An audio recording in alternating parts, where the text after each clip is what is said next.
For decades at MIT, the primary challenge of intelligent systems was translation, mapping the messy logic of the real world into code. The traditional software engineering approach relied on humans to define explicit rules. To detect a face, a programmer had to mathematically describe the precise geometry of a nose or the specific curve of an eyebrow. But handcrafted logic fails against raw, high-dimensional data. There are simply too many variations in light, angle, and texture to program every possible rule. Deep learning addresses this by removing the human from the feature engineering process. Instead of following a set of predefined rules, the system ingests raw data and learns to identify the most relevant patterns on its own. It manages this complexity by routing information through layers of interconnected artificial neurons. Creating one of these models requires a specific sequence, architecting the network's physical structure, mathematically optimizing its weights, and applying constraints for real-world generalization. Moving past the industry terminology requires mastering the technical mechanics of this three-part engineering pipeline. The foundational math behind these networks has been available for decades, but it remained largely theoretical for years. These models are computationally hungry.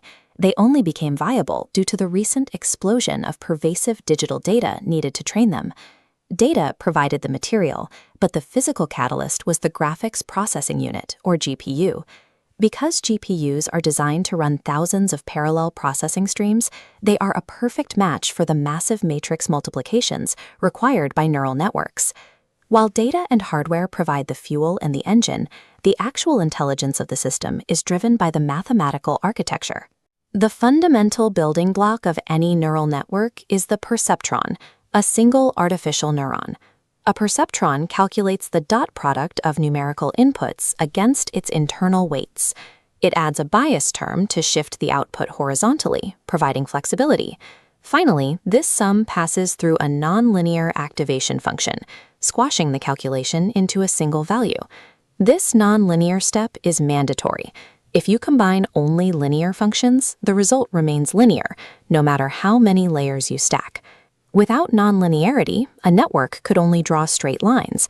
It would be unable to map the curved decision boundaries that define real-world objects. It is the nonlinear activation function that ultimately gives the perceptron the raw capacity required to model high-level, real-world complexity. To build a full network, we stack these perceptrons into sequential hidden layers. In a process called forward propagation, raw inputs flow through these hidden layers to generate a final prediction. A new network starts with random weights. If asked to predict if a student will pass, it might guess 10%, even when actual data indicates 100%. To measure this error, we use a loss function. This formula quantifies exactly how far the network's prediction is from the ground truth. We choose the formula based on the task: softmax cross-entropy for probabilities and binary choices, and mean-squared error for predicting continuous numbers. The loss function provides the baseline metric.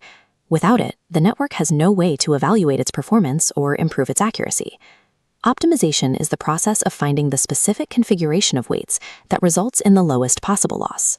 Visualizing weight settings as a 3D map, an untrained network begins on a high-error peak.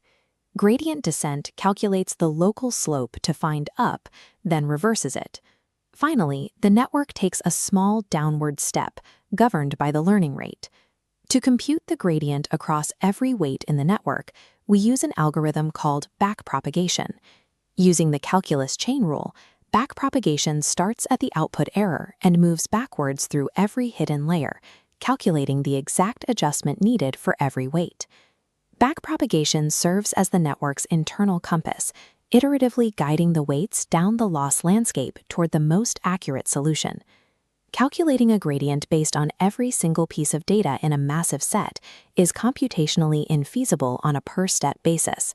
On the other hand, calculating the gradient using only one data point is fast, but the results are too noisy to provide a clear path down the loss landscape. The engineering solution is mini-batch stochastic gradient descent. By processing a batch of roughly 32 data points at a time, the system gains a fast and relatively accurate approximation of the true gradient. This batching approach is specifically designed to leverage the parallel nature of GPUs, allowing the model to train at significantly higher speeds.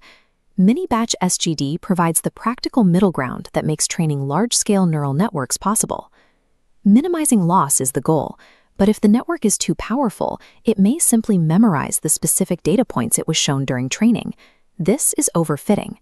The model appears accurate in the lab, but because it has memorized the noise instead of learning the patterns, it fails when it sees data in the real world. To prevent this, we use regularization, a set of techniques that intentionally restrict the network to force it toward general solutions. The most common method is dropout. During each training step, the system randomly sets a portion of the neurons to 0. This blocks the network from relying on any single pathway, forcing it to learn redundant, robust representations of the data. By introducing these artificial constraints during training, we ensure the network remains functional, even when it encounters unfamiliar data.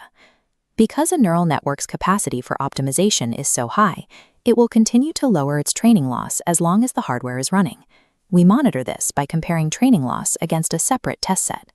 Training loss almost always continues to decay. However, there is a specific point where the test loss stops dropping and begins to rise. This indicates the model has started to overfit. Using a technique called early stopping, we halt the training at exactly this inflection point to preserve the model's ability to generalize. In deep learning, knowing when to stop the optimization is just as important as the optimization itself. The pipeline is complete. Data is processed through nonlinear perceptrons, optimized by backpropagation, and constrained by regularization and early stopping. Balancing these three requirements, architecture, optimization, and constraint, is what allows these mathematical systems to function as intelligent predictors. To see these architectures implemented in code, visit the Learn by Doing with Stephen YouTube channel. For deeper analysis of the evolving data systems that power these models, listen to the Stephen Data Talk podcast on any major platform.